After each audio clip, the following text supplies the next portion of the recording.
ಜಯಲಲಿತಾ ಸಂಬಂಧಿ ಮತ್ತು ಎಐಎಡಿಎಂಕೆ ಉಪಾಧ್ಯಕ್ಷ ದಿನಕರನ್ಗೆ ಸಂಕಷ್ಟ ಎದುರಾಗಿದೆ. ಎರಡೆಲೆ ಚಿಹ್ನೆಗಾಗಿ ಚುನಾವಣಾ ಆಯೋಗಕ್ಕೆ 50 ಕೋಟಿ ಲಂಚದ ಆಮಿಷ ತೋರಿದ ಹಿನ್ನೆಲೆಯಲ್ಲಿ ದಿನಕರನ್ ವಿರುದ್ಧ ಲುಕ್ಔಟ್ ನೋಟಿಸ್ ಜಾರಿ ಮಾಡಲಾಗಿದೆ.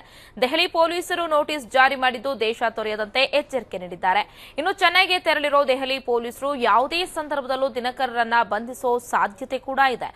ಒಟ್ಟಾರೆಯಾಗಿ 50 ಕೋಟಿ ರೂಪಾಯಿ ಲಂಚವನ್ನ ನೀಡಿದ್ರು ಚುನಾವಣಾ ಆಯೋಗಕ್ಕೆ. ಆ ಒಂದು ಆಮಿಷವನ್ನ ಒಡ್ಡಿದ್ರು 50 ಕೋಟಿ ರೂಪಾಯಿ ಲಂಚ ನೀಡೋದಾಗಿ ಅನ್ನುವಂತ ಕಾರಣಕ್ಕೆ ಲುಕ್ಔಟ್ ನೋಟಿಸ್ ಅನ್ನ ಸದ್ಯ ದಿನಕರನ್ಗೆ ಜಾರಿ ಮಾಡಲಾಗಿದೆ. ಜಯಲಲಿತಾ ಸಂಬಂಧಿ ಮತ್ತು ಎಐಎಡಿಎಂಕೆ ಉಪಾಧ್ಯಕ್ಷ ದಿನಕರನ್ಗೆ ಸಂಕಷ್ಟ ಎದುರಾಗಿದ್ದು ಎರಡನೇ ಚಿಹ್ನೆಗಾಗಿ ಚುನಾವಣಾ ಆಯೋಗಕ್ಕೆ 50 ಕೋಟಿ ಲಂಚದ ಆಮಿಷ ತೋರಿದ ಹಿನ್ನೆಲೆಯಲ್ಲಿ ದಿನಕರನ್ ವಿರುದ್ಧ ಲುಕ್ಔಟ್ ನೋಟಿಸ್ ಅನ್ನ ಜಾರಿ ಮಾಡಲಾಗಿದೆ.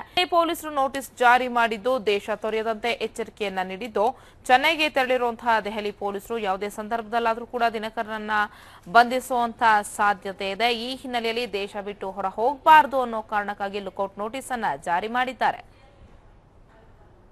ಈ ಬಗ್ಗೆ ಮತ್ತಷ್ಟು ಮಾಹಿತಿಯನ್ನ ನೀಡಲಿಕ್ಕೆ ದೂರವಾಣಿ ಸಂಪರ್ಕದಲ್ಲಿದ್ದಾರೆ ಪ್ರತಿನಿಧಿ ಗಿರೀಶ್. ಒಟ್ಟಾರೆಯಾಗಿ ಈಗ ಲುಕ್ಔಟ್ ನೋಟಿಸ್ ಅನ್ನ ಜಾರಿ ಮಾಡಲಾಗಿದೆ ದಿನಕರನ್ಗೆ ದೇಶ ಬಿಟ್ಟು ಆಚೆ ಹೋಗಬಾರದು ಅನ್ನೋ ಕಾರಣಕ್ಕಾಗಿ.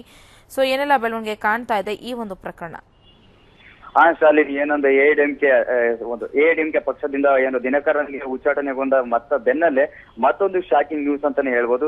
ಏನು ಅಂತಂದ್ರೆ ಎರಡೆಲೆ ಒಂದು ಚಿಹ್ನೆಗಾಗಿ ಚುನಾವಣಾ ಆಯೋಗಕ್ಕೆ 50 ಕೋಟಿ ಲಂಚದ ಆಮಿಷ ತೋರಿದ ಹಿನ್ನೆಲೆಯಲ್ಲಿ ದಿನಕರನ್ ವಿರುದ್ಧ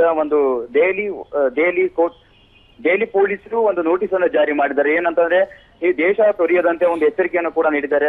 ಇದಕ್ಕಾಗಿ ಒಂದು ಲುಕ್ಔಟ್ ನೋಟಿಸ್ ಅನ್ನು ಜಾರಿ ಮಾಡಿದ್ದು ಚೆನ್ನೈಗೆ ತೆರಳಿರ್ತಕ್ಕಂಥ ಪೊಲೀಸರು ಯಾವುದೇ ಸಂದರ್ಭದಲ್ಲಿ ದಿನಕರನನ್ನ ಬಂಧಿಸುವಂತ ಒಂದು ಸಾಧ್ಯತೆ ಕೂಡ ಇದೆ. ಹಾಗೆ ಒಂದು ದೇಶ ತೊರೆಯದಂತೆ ಎಚ್ಚರಿಕೆ ಕೂಡ ನೀಡಿದ್ದಾರೆ.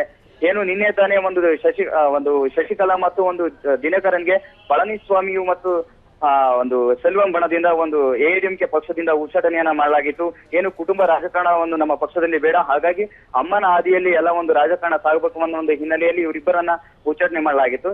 ಈ ಒಂದು ಬೆನ್ನಲ್ಲೇ ಇವತ್ತು ಡೆಲ್ಲಿ ಪೊಲೀಸರು ಇವರಿಗೆ ಏನು ಒಂದು ಲುಕ್ಔಟ್ ನೋಟಿಸ್ ಅನ್ನ ಜಾರಿ ಮಾಡಿದ್ದಾರೆ. ಏನು ಒಂದು 50 ಕೋಟಿ ಲಂಚದ ಆಮಿಷವನ್ನು ತೋರಿದ್ರ ಒಂದು ಹಿನ್ನೆಲೆಯಲ್ಲಿ ನೋಟಿಸ್ ಅನ್ನ ಜಾರಿ ಮಾಡಿರುವಂತದ್ದು. ಎಸ್ ಗಿರೀಶ್, ಅದರ ಜೊತೆಗೆ ಇವತ್ತು 3 ಗಂಟೆಗೆ ಸಭೆ ಬೇರೆ ಇತ್ತು. ಮತ್ತೊಂದು ಕಡೆ ಅವರ ಬಲಾಬಲವನ್ನ ತೋರ್ಸೋಕೆ ಕೂಡ ಮುಂದಾಗಿದ್ರು ದಿನಕರ್, ಬಲ ಪ್ರದರ್ಶನ ಮಾಡಲಿಕ್ಕೆ. ಈಗ ಪೊಲೀಸರ ಕೈಗೆ ಸಿಕ್ಕಿದ್ರೆ ಅವರನ್ನ ಯಾವ ಸಂದರ್ಭದಲ್ಲಿ ಬೇಕಾದ್ರೂ ಬಂಧಿಸುವಂತ ಸಾಧ್ಯತೆ ಇದೆ. ಈ ನಿಟ್ಟಿನಲ್ಲಿ ನೋಡೋದಾದ್ರೆ ಈ ಒಂದು ಮೀಟಿಂಗ್ ಪೋಸ್ಟ್ಪೋನ್ ಆಗಬಹುದಾ ಅಂತ?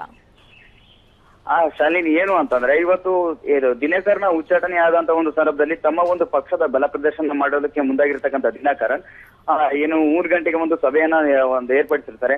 ಇಂತ ಒಂದು ಸಂದರ್ಭದಲ್ಲಿ ದೆಹಲಿ ಪೊಲೀಸರು ಒಂದು ಲುಕ್ಔಟ್ ನೋಟಿಸ್ ಅನ್ನ ಜಾರಿ ಮಾಡಿದ್ರೆ, ಹೀಗಾಗಿ ಅವರು ಇನ್ ಕೇಸ್ ಅಕಸ್ಮಾತ್ ಪೊಲೀಸರ ಒಂದು ಕೈಗೆ ಸಿಕ್ಕಿದ್ದಲ್ಲಿ ಬಂಧಿಸುವಂತಹ ಸಾಧ್ಯತೆ ಕೂಡ ಇದೆ ಅಂತ ಹೇಳಲಾಗಿದೆ. ಥ್ಯಾಂಕ್ಸ್ ಗಿರೀಶ್, ನಿಮ್ಮೆಲ್ಲ ಮಾಹಿತಿಗಾಗಿ.